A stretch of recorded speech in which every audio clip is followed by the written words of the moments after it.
93% of people listen to most or all of a podcast episode that they start. There were 4 categories: just the beginning, less than half, more than half, or all. And 93% of people listen to more than half or all of it. The average income is around, $250,000 for podcast listeners. It's much, much higher than a lot of other content platforms. And so, especially when it comes to real estate, the people that are listening to podcasts are the demographic you're looking for. They're types of people that have money to buy a home, that are interested in home ownership and a lot of those other things. So if you're not committed to putting out at least one podcast episode every week for 2 years, then don't even start. Welcome back to our Successful Agent Mastery series, where we do deep dives on modern marketing strategies for real estate agents. In each episode, we bring in experts in their craft to share exactly how agents can grow their real estate business using modern marketing that actually works. Today, we sit down with Phil Treadwell, an absolute legend in real estate podcasting. His Mortgage Marketing Expert podcast has hundreds of thousands of downloads and features some of the most high-profile real estate entrepreneurs. He's interviewed the likes of Ryan Serhant, Tom Ferry, and including Gary Vee.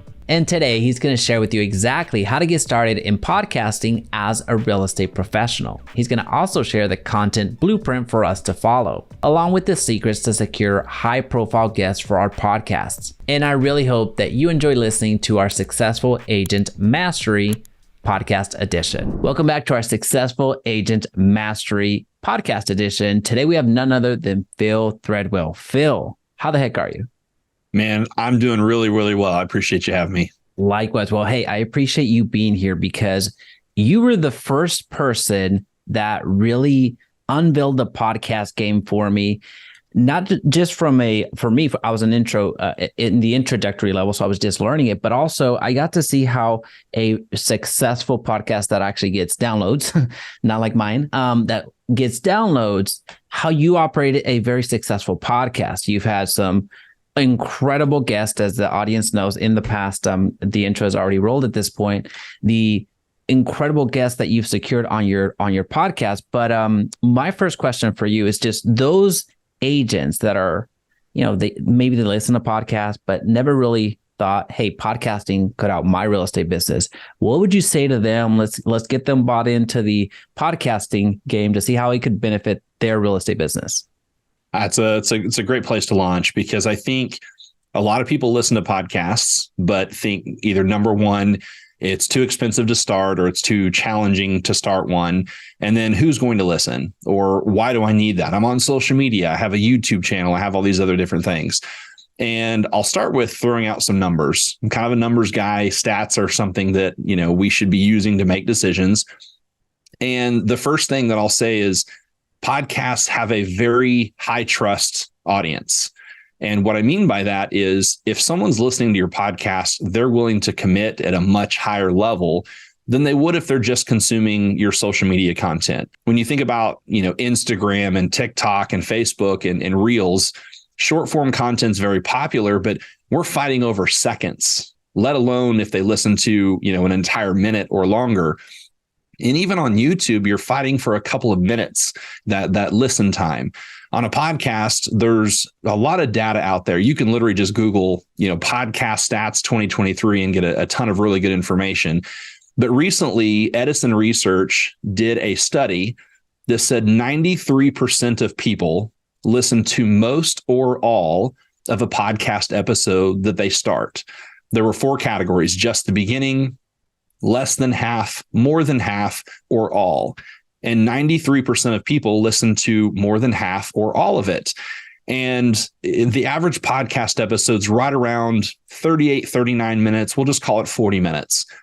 And if you have a 93% chance that they're listening to 20 minutes or more, that's a high trust audience. That's an audience that really is buying into your content. So that's really the first reason is you can unpack ideas and get people to listen for much longer. And the reason they do that is you can consume a podcast from a lot of different places. While you're in the car, when you're at the gym, when you're doing housework, when you're sitting at the office, things of that nature. So those are really, really good reasons. And a couple of the things that I'll say is that I think it's around 70% of people, 75% of people have found a product or service because of a podcast episode that they listened to. And so people listen to podcasts a lot of the ways that we use YouTube to learn about something, to gain more knowledge about something, and getting exposure to people's businesses is a really, really important thing. And then the third and last point that I'll kind of throw out there numbers wise is I want to say that the average income is I can't remember the exact percentage, but the average income is around, $250,000 for podcast listeners. It's much, much higher than a lot of other content platforms. And so, especially when it comes to real estate, the people that are listening to podcasts are the demographic you're looking for. They're types of people that have money to buy a home, that are interested in home ownership and a lot of those other things. So I think at a high level, those are some reasons that people need to give podcasting a really hard look as a complement in addition to what you're doing on social media, not necessarily as a replacement, but those podcast episodes you can repurpose and create a lot of social media content with it as well. Those stats, I'm glad you brought stats to the fight, because I have no rebuttal. I have no rebuttal. That is so the retention, that is huge. That's something that, that I play on the YouTube world. To have some type of retention like that is just, especially on a 40-minute time period, is just dumb, like just incredible. Okay. The income I'd heard about, the average user on the LinkedIn front being substantially higher than TikTok, Facebook, Instagram, and all that fun stuff. But I'd never heard that statistic for the podcast listeners. That is astounding. So I better create more podcasts.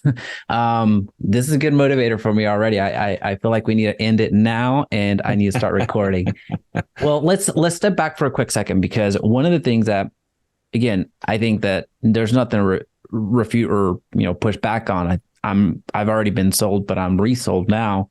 But let's talk about. I don't want to necessarily get into equipment and all that other stuff, because I'm very ignorant when it comes to the actual equipment, but talking about the logistics. So what I mean by that is, with Facebook, if I want to launch Facebook ads, I create a personal profile, create a Facebook business page, get an ad manager account, and boom, I'm launching ads and getting leads for $2. If I'm going to do YouTube, create a YouTube channel, create a video, upload that video, put a thumbnail on it, boom, call it a YouTube video.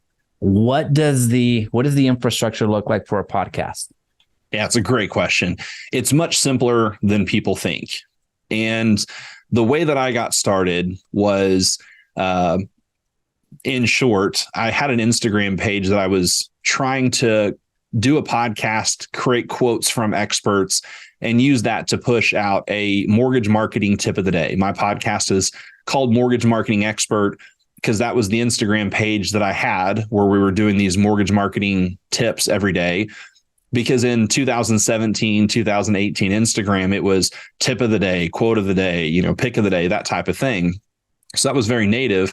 And the page grew very, very quickly, but we ran out of stuff to say. And so we started a podcast at the time to add value to our audience, which was other mortgage professionals that we wanted to help grow their business.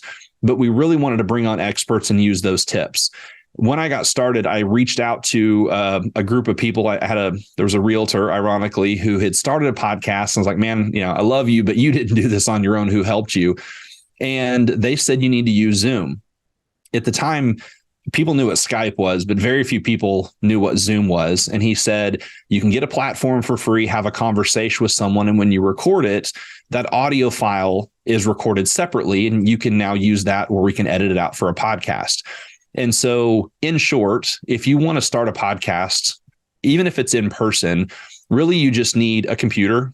You need to have Zoom or some type of free or paid audio software that you can record into. I recommend Audacity. It's a free open source software that's easy to use.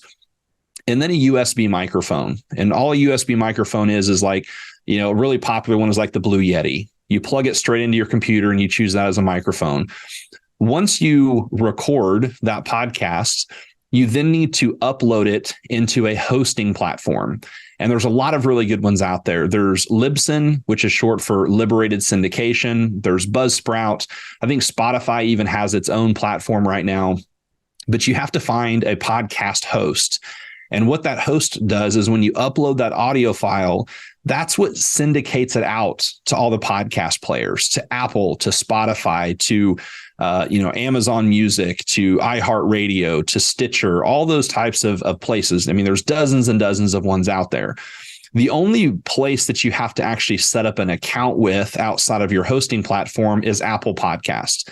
And it's very simple to just go on there and set up an account with your Apple ID.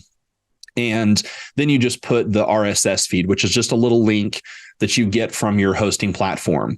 So to start a podcast, you have to remember podcast is audio.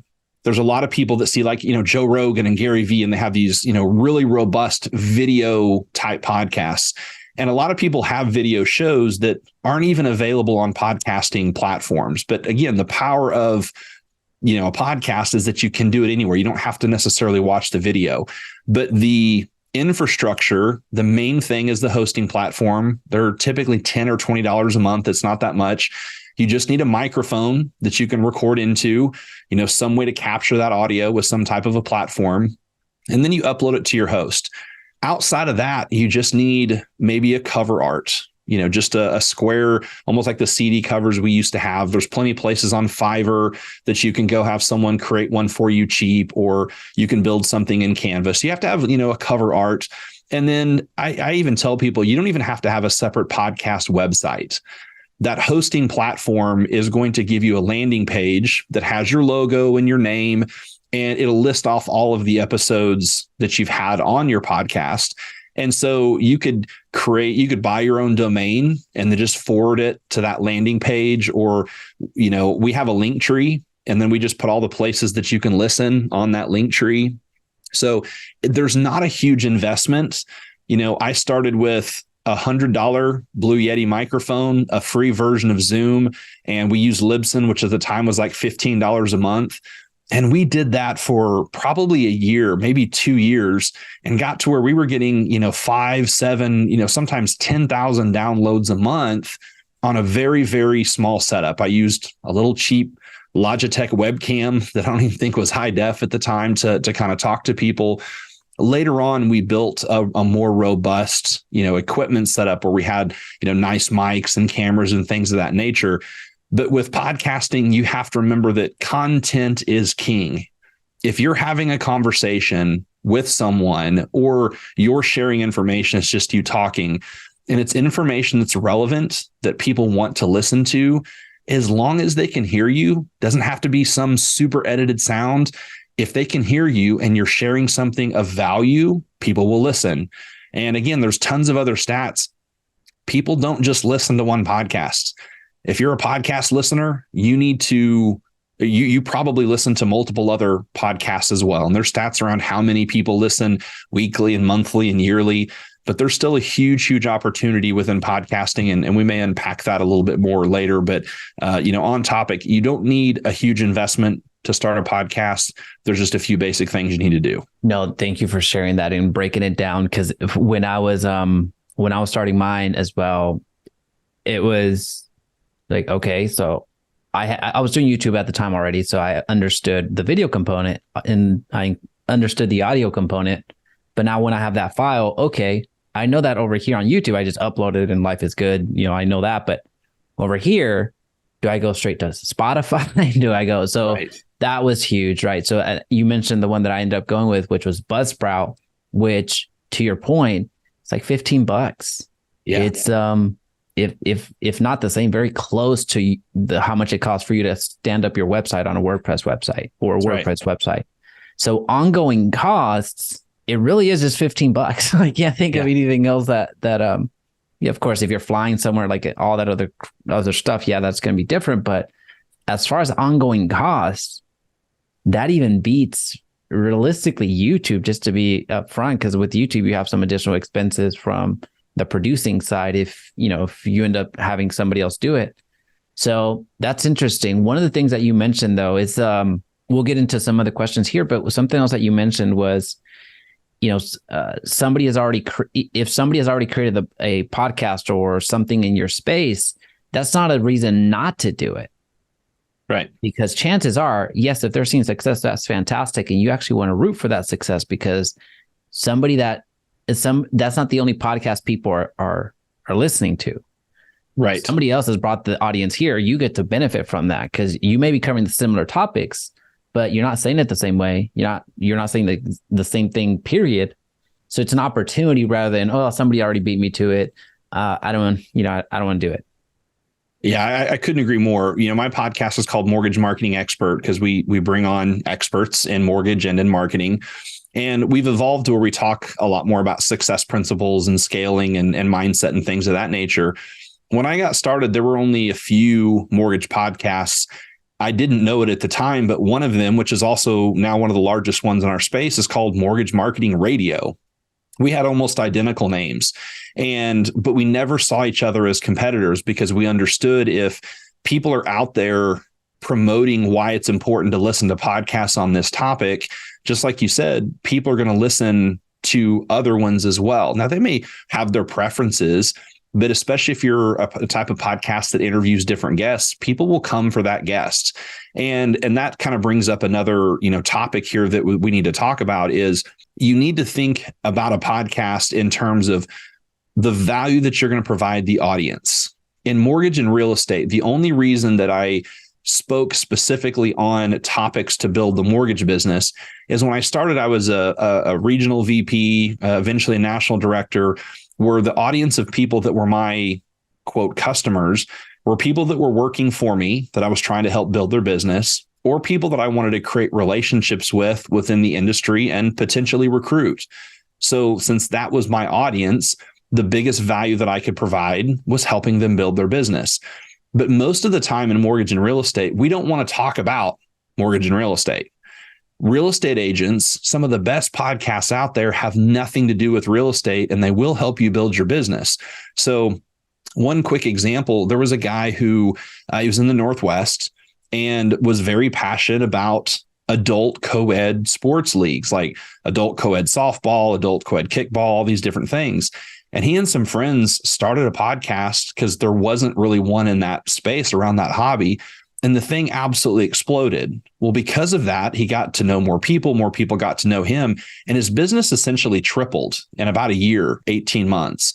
And so when you think about a podcast, the whole point of marketing in general is to get someone's attention, to create exposure, to start creating a relationship, take them from a perfect stranger to an acquaintance or someone who knows who you are.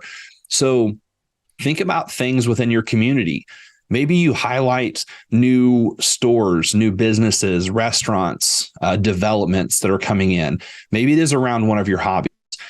It could potentially be about real estate, but again, you're going to limit your audience because if you're talking about the real estate transaction or just real estate in general, unless people are in the process of buying or selling a home, or maybe they're investing in real estate, that may not be a subject matter that they're necessarily interested in.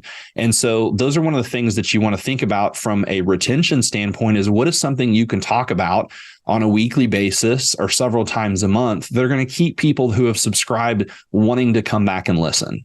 That's such a good point. That's something that I overlooked for the longest time until you and I, we've had several conversations. Some of them have been, on this channel actually. And just, we collaborate quite a bit, but one of the first times that I was expressing to you, there's nobody's listening, which I'm going to guess a lot of people struggle with as well. But one of the things that you helped me realize was about the type of content that I was putting out into the world, where you were walking through, I forget the analogy that you used, but you're walking through if somebody is looking to get pre-qualified into a home or whatever the case may be, it was, well, there's a certain window that they're searching. So you're hoping, praying that they're going to go to Google and find you somehow, or somebody's going to let them know about that you exist. So it's the chances of them finding you in their time of need is very slim to none. But let's just say it was successful and somebody put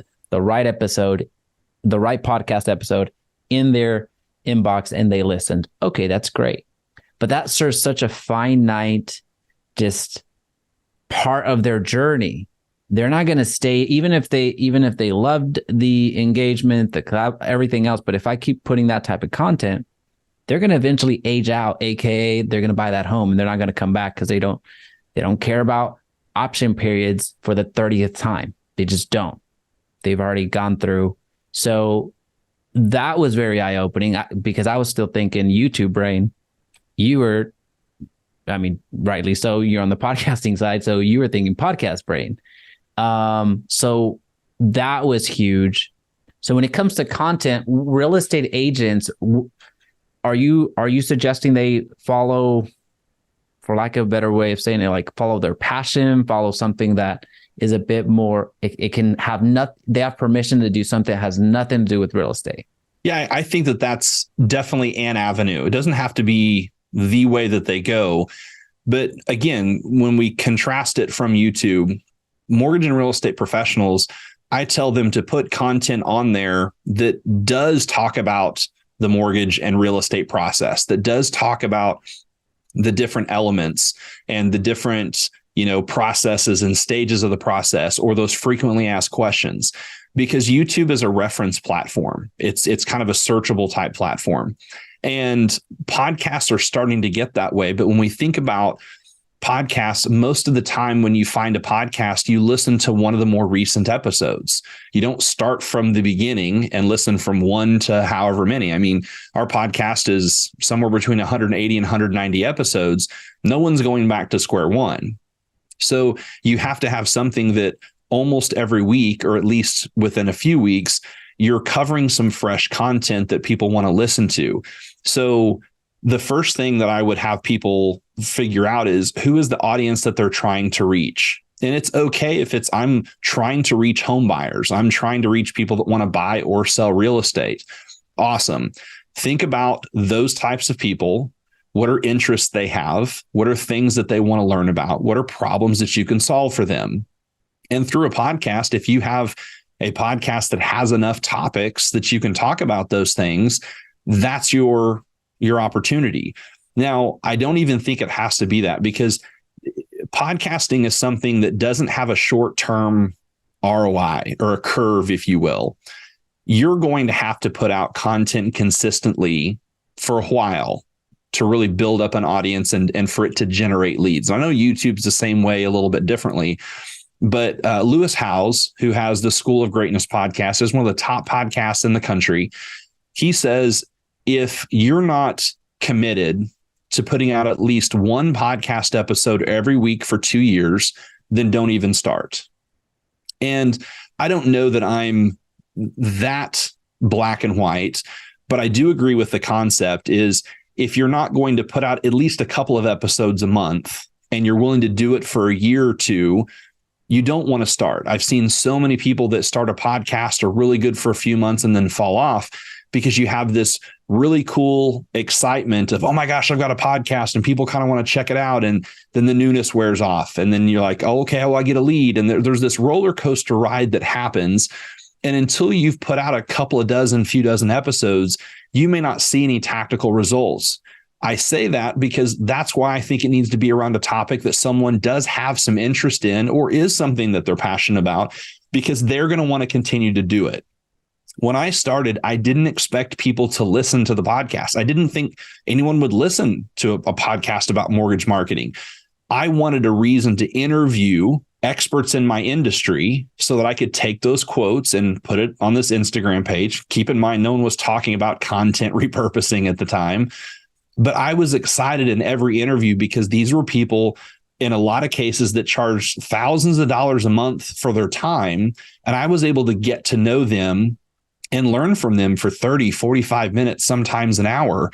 And I was developing relationships with people.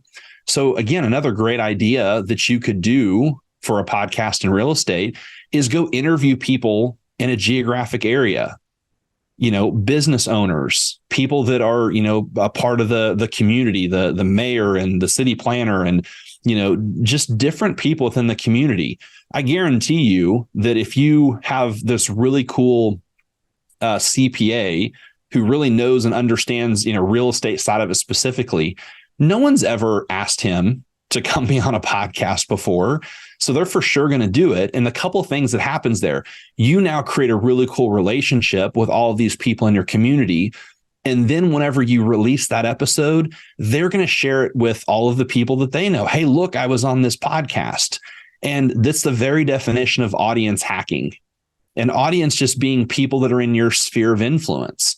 When you think about basic circle marketing, we all know 3 to 10 people really well, but each one of them know 3 to 10 people really well, and another 50 people or 100 people that they kind of know. So if your point of your business in real estate is to get in front of buyers and sellers or potential buyers and sellers, then it's about shaking more hands, getting in front of more people. The more hands you shake, the more money you make. So you could be talking about your childhood passion with Transformers and now all the Transformers movies, and just talking about this thing, and the people that will listen, like, oh, there's this cool real estate agent that has this Transformers podcast, and people will get to know you. We also have to understand the vanity metrics don't matter. It's not as much about just how many downloads you have. The same way it's not about how many people view your videos. It's what group of people is consistently listening.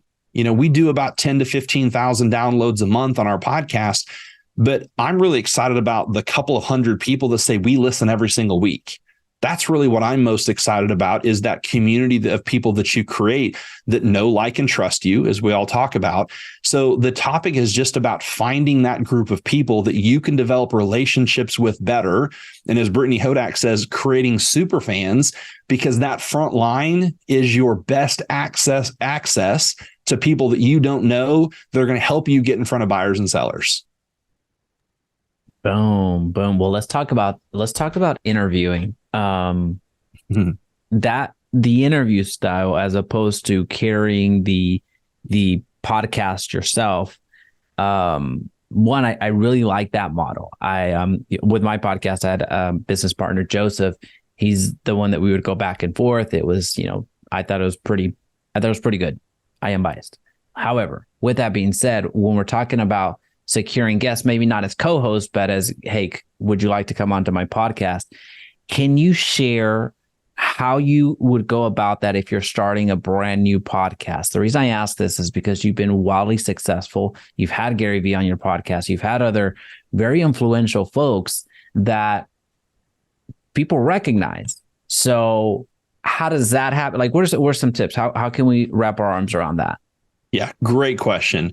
When I got started, I reached out to 5 or 6 of the most influential people in the mortgage industry that I could think of. And I only kind of knew one of them. And I was pretty sure he was going to come on. But when I sent out individual messages, some were via email, some were through their, the contact us on the website that, normally goes into a black hole, and then some through LinkedIn. And I just explained, I'm launching a podcast called Mortgage Marketing Expert. We're all about helping people create a more modern, relevant business. And here are the few people that I've invited to come be my first guests. I didn't say they were for sure going to come on board, but I was essentially name dropping the other people that I was inviting. And it creates a little bit of credibility. And that's a tactic that works, especially when you're getting started, is if you have some other people that have some credentials, or other people that may be recognized within that community, that's a great way to do it. The other thing is to, when you're getting started, just reach out to a ton of people and let them know, I'm starting this podcast and I really want to launch with these great conversations from subject matter experts like yourself. And I think you would be a great guest. That is something that will really help. Now, once you've built an audience, and you talked about Gary Vee, and we've had Ryan Serhant and Evan Carmichael, who's a big YouTuber, Steve Sims and Brad Lee, and a lot of these people that are kind of well known in some of these business and entrepreneurship circles. The first way we did it, the first kind of big A-list guest, if you can call it that, is Ryan Serhant. And he was speaking at a conference that I was also invited to do some live podcasting. And I just leveraged the people that were doing the podcast to make an introduction. So one of the easiest ways is if there's someone that who knows them that can make a quick introduction, that's a great way. Probably the biggest lesson that I learned of those original 6 people that I reached out to, 3 of them immediately responded, and I was able to schedule those that first week. And one of those guests referred me to the 4th person, and the 4th person referred me to the 5th person. And of those, that list. And on the 6th guest, I couldn't get a hold of him for weeks. He was one of the biggest names in the industry. And as I was talking to a mentor at the time, who also happened to be one of those podcast guests, I was letting him know I'd really like to get this guy on my podcast. And he said, hey, you need to remember what's important to him and what type of value can you create. And this guy had one of the biggest conferences and events in the space. And I realized, hey, we're starting to create a little bit of an audience. So when I reached out again, I said, hey, I know you have this event coming up. I'd love to have you on my podcast, even for 5, 10, 15 minutes, add some value, and then let's promote this event to see if we can help, quote, put butts in the seats. And he immediately responded and said, hey, I'd love to. And that was the move that I used with Gary Vee, is people reach out to him all the time. I just used Gary at VaynerMedia. It's the email address he gives everybody in his videos. And when I reached out, I said, hey, we had done a podcast with Ryan Serhant right around the time he launched his book. I know you have this event, Agent 2021, coming up, and you've added mortgage professionals to it. I think we can help put butts in the seats. And that's literally the subject line I put in all caps, was more butts in seats at Agent 2021. So one of the best ways to get guests on, especially if they're of a more influential nature, either in the community or otherwise, it's how can I add value to them? They know the value that they can add you just by being on your podcast. But is there a way that you can create exposure for them? Is there a way that you can promote a product or a service or an event that they have coming and they can come and talk about it? And in today's day and age, it was very different then. Podcasting was a little bit fringe. Now it's mainstream. People understand the power. And even if you only have a couple of hundred, downloads a month, that's a couple of hundred people that they may not reach otherwise. And again, with the power of referrals and testimonials and things, a lot of people will jump on that because they can do it virtually. They don't necessarily have to be in person, but there's lots of things that you can do. But keep in mind, can I give them something of value, whether that's exposure or attention, or do something for them? Or is there someone that can vouch for me? Do we know someone in common that can make an introduction to try to make this happen? You mentioned something that very recently is when I kind of figured it out, but you were mentioning the, let's say the audience is smaller, right? The amount of value that you bring to a event, in this case, you were talking about events and something that we've gone to several events together. The amount of value that you can bring to an event organizer cannot be overstated or underrated. I'm using one of those wrong. I don't know. Maybe I got both right, but I didn't. It's so the event organizers, we went to one that the creator, I'm going to guess, lost his shirt. The organizer lost his shirt. You know which one I'm talking about, which I'll come back to that one as well.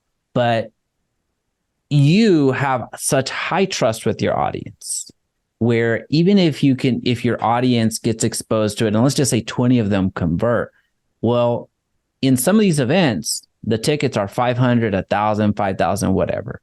So from an event organizer, why wouldn't I want to do that rather than go and pay $50 to $125 per lead? Not even a ticket sale, but like per lead. And hopefully they'll come over. So it's just, don't, like, for the audience out there, and I guess I'm looking in the mirror now, I'm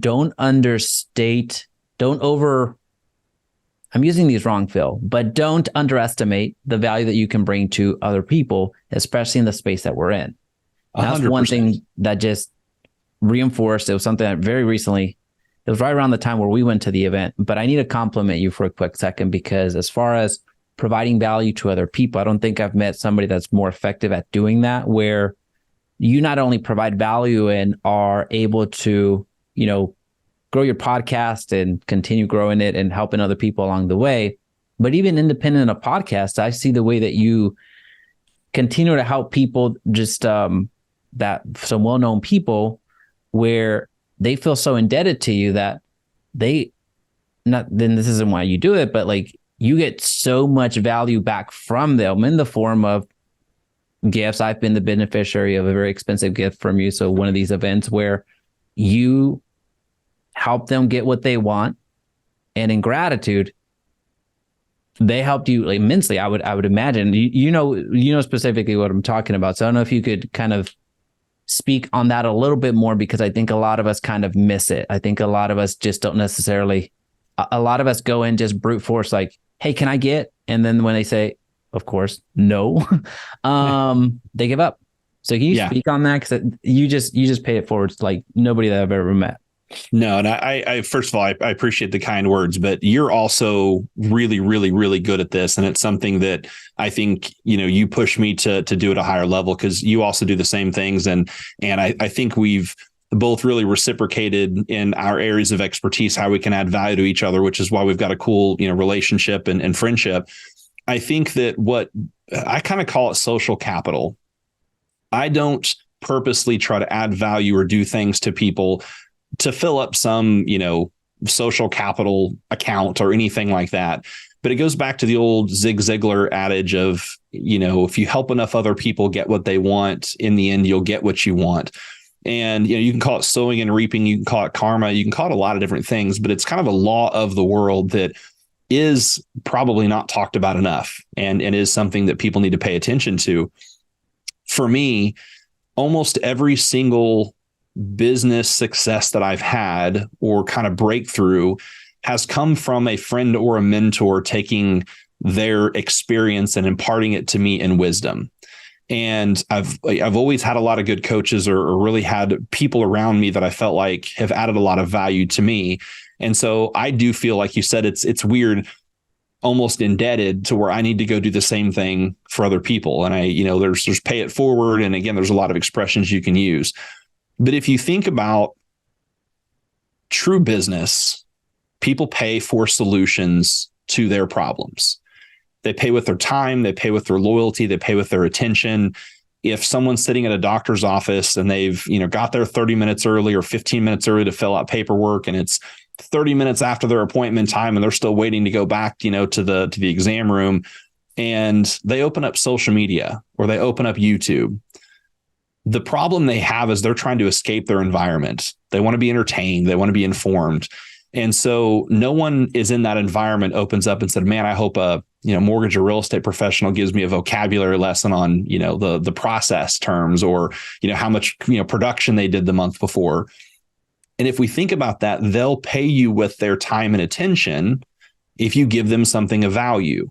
And I think it's the same way with relationships. I don't know that we look at relationships in terms of what I'm getting from it and what I'm giving to it, but that's really kind of how it is. It is a very transactional thing in terms of the value that we have with another human being, whether it's a romantic relationship, a friendship, or a business partnership, is, are they sowing into me at the level I'm sowing into them?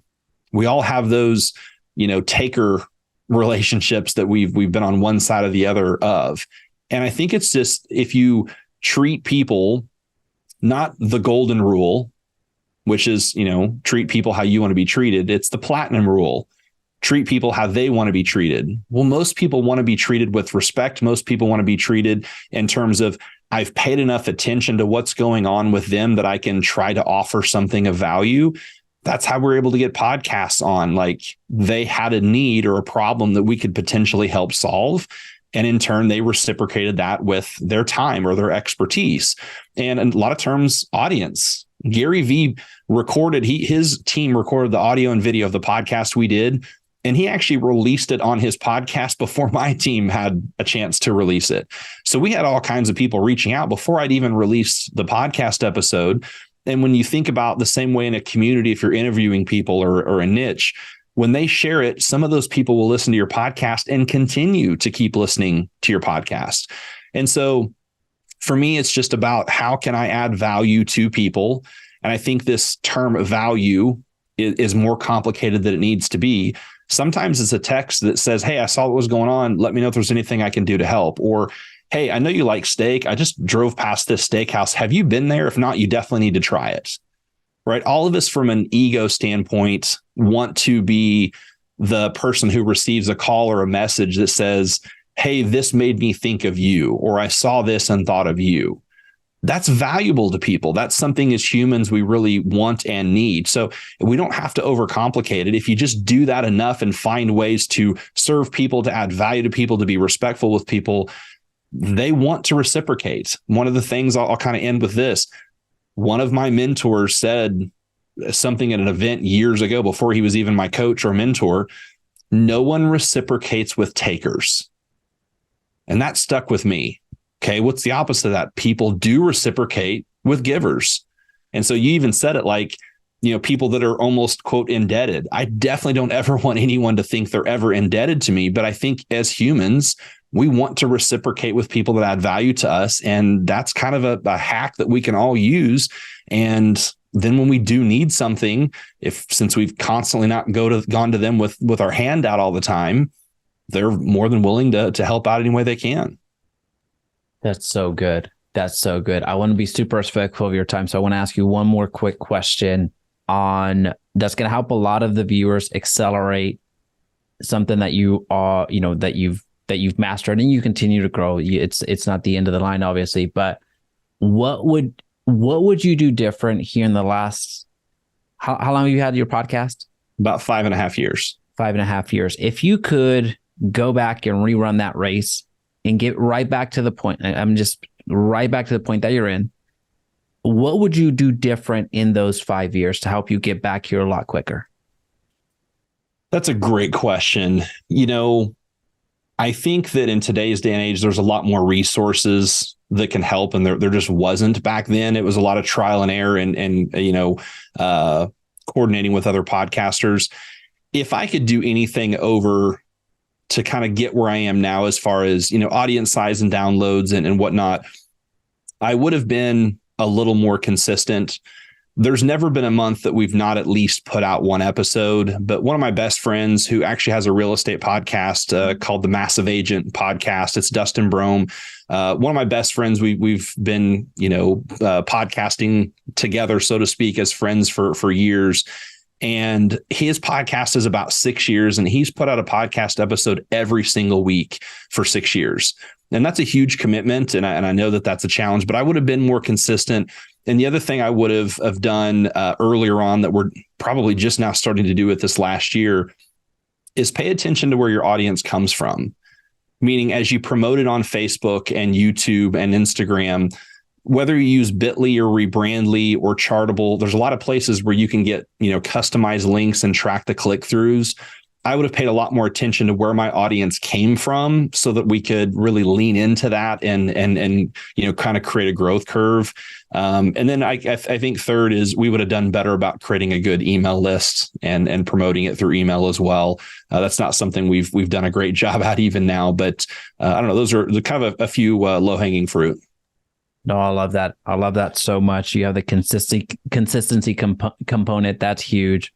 You have the looking at your analytics, what's working, what's not working. The beauty of what we have, the digital access that we have to tracking where things are from, doesn't exist from the coffee shop down the street, right? Hey, how did you get here? Well, I just Googled. Okay, cool. Well, they're having to fetch so much information, although it's not good, obviously, but we have so much data that we have access to. We don't have to pay anybody to do it. It's there. And then that last component which is so incredible. Phil, for the audience, the viewers, how can they build proximity to you? How can they support you? What would be the best way to connect with you? Tell us what that looks like. I'm pretty easy to find on all the socials and including YouTube. It's just at Phil Treadwell. Thanks to you, we're really kind of leaning into building a YouTube channel this year and in 2024. But put out a lot of content there. My website's philtreadwell.com. Podcast is Mortgage Marketing Expert. And we also have a coaching program, M1 Academy. It's for mortgage and real estate professionals, really focused on mindset and performance coaching, where we take all of the tactics and things that you already know and help build a foundation and create a strategy from that. So if anybody's interested in any of those things or just has a quick question, feel free to reach out. I'd love to help any way I can. That's what's up. Phil, thank you so much for your time. This has been our podcast edition to our Successful Agent Mastery.